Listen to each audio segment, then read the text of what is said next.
So we're continuing our way through the teams that have been eliminated from the playoffs, and we started the second round exits yesterday with the Ottawa 67s, and today we're going with a team that surprised many at the start of the 2023-24 regular season, and that was the Kitchener Rangers, because the Rangers, if you think back to the start of the regular season, they caught many around the league by surprise. The Rangers, they were thought to be a team that would be fighting for a playoff spot in the Western Conference, but with Jussi Hokus being named head coach and then a strong returning cast, this Kitchener Rangers team, they exceeded a lot of expectations.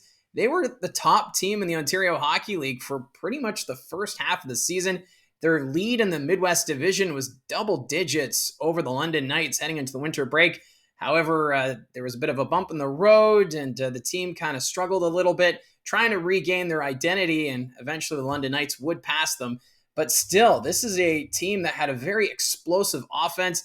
The goaltending on point. And at one point, Hunter Brustevich, he was challenging for top spot in scoring as a defenseman. And we haven't seen a defenseman lead the Ontario Hockey League in scoring since 1989. That was Brian Fogarty of the Niagara Falls Thunder. So we almost saw history being made this season with Hunter Brustevich's play. But as I said, the team, they cooled off, but they were able to get some points near the end to avoid falling too far down the Western Conference standings. They ended up fourth in the West, but the Rangers, though, such an exciting team to follow from start to finish. The Odd, it was electric all season. The fans, they came out in full support of this Kitchener Rangers hockey team. Even Carson Rakoff surpassing the 50-goal mark was something special to watch. And he did that with an overtime winner as well late in the regular season. So this team had the flair for the dramatics in a very good way. But in the postseason, they went up against an Erie Otters team that gave them all that they could. The series ended up going 6 games, and rookie forward Luke Ellenes, he ended up getting the series clinching goal in overtime in game number 6 as Ellenes, he's a former Barrie Colts draft pick who has ended up being traded to Kitchener and has found a great home with this Rangers team. But all good things must come to an end, and that's what happened in the second round as they were eventually swept by the London Knights. But what a run it was this season for the Kitchener Rangers. Looking at the top 10 scorers from the regular season, Carson Rakoff led the way. 52 goals, 43 assists, good for 95 points. The Seattle Kraken prospect, he was outstanding this season. And then Hunter Brustevich, 13 goals, 79 assists, good for 92 points. And of course, he signed his entry-level contract during the regular season with the Calgary Flames. Matthew Sopp, 43 goals, 47 assists, 90 points. Matthew Sopp, he was also outstanding. Trent Swick, he was fourth in team scoring, 25 goals, 37 assists, 62 points. Adrian Misljevic, another great offensive threat for this Kitchener Rangers team. He ended up with 23 goals, 35 assists, 58 points. Philip Machar, we didn't expect him to be returned from the Montreal Canadiens this season, but he came back with a vengeance, 19 goals, 33 assists, good for 52 points. Edward Chalet, who Kitchener picked up from Barrie at the OHL trade deadline, ended up with 15 goals, 23 assists, 38 points on the regular season. And then Luke Ellenes, he was 8th in team scoring, 16 goals, 17 assists, 33 points, and he had a huge playoff. So expect more, I think, from Luke Ellenes as he looks for that next gear going into next season. And then 9th in scoring was Matthew Antonovsky, 7 goals, 25 assists, 32 points. And the rookie, Tanner Lamb, 10th in scoring, 13 goals, 18 assists, good for 31 points. In net, Jackson Parsons was outstanding as well. He ended up with a record of 27, 18, and 2, a 2.99 goals against average, a save percentage, 897. And then Tristan Malbouf, who they picked up from the Brantford Bulldogs at the start of the regular season, ends the season with a record of 14, 5, and 2, a 3.50 goals against average, and an 874 save percentage. So a not too bad goaltender tandem with that Kitchener Rangers team. For the overagers who are graduating this season, Mitchell Martin, Matthew Sopp, and Simon Motu.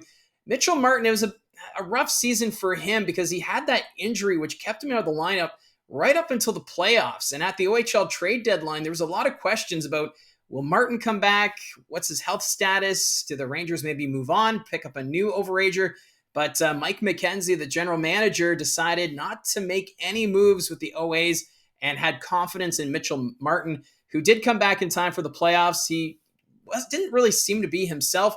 he was still that physical presence, but just not what you would expect from Mitchell Martin. Obviously, not 100% when the playoffs came about. And Simon Motu, he was an outstanding defenseman on this Kitchener Rangers team. He was actually 11th in points during the regular season. So that's why Motu didn't make the cut there when I was going over the top 10 points. But three great players with this Rangers team that really excelled and getting this team to exceed those expectations early on in the regular season.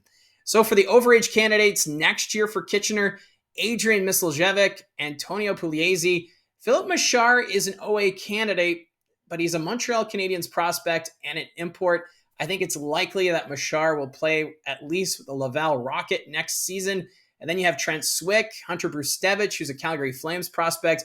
I would expect him to be with the Calgary Wranglers at least next season. And then Tristan Malbeuf and Jackson Parsons. So goaltending is a question mark going into next season because you don't want to have two overage goaltenders. So I would probably think that they lean towards Jackson Parsons as their goaltender next year, but they will likely give Tristan Malbeuf a chance to show what he's capable of before a final decision is made. So some big decisions to be made there for Mike McKenzie and the Kitchener Rangers. But if you look at the big picture here, the Kitchener Rangers likely looking at a bid for the Memorial Cup in 2027. So with that, expect Kitchener to make moves that will put them in a spot to contend in 3 years.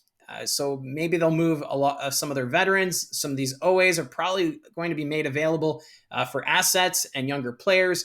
And for Ahokas, he has showed that this team is capable of exceeding expectations. He was, I think at the first half of the season, we thought he would be the OHL Coach of the Year. But the team, of course, they slipped a bit. I'm sure he was still in consideration. We didn't find out the order for the Coach of the Year. Derek Laxdal ended up winning it with Jay McKee as the runner-up.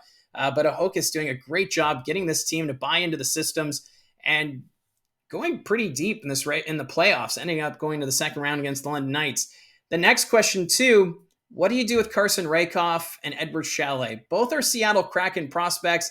And if you're thinking about the 2027 run, do you make Rakoff and Chalet available for trade? You get some pretty good assets back for these two players, or do you keep them and see what this team can do come playoff time? Because the Kitchener Rangers, I don't think they're going to drop off and end up missing the playoffs next season. I think Kitchener is a team that could still make the postseason.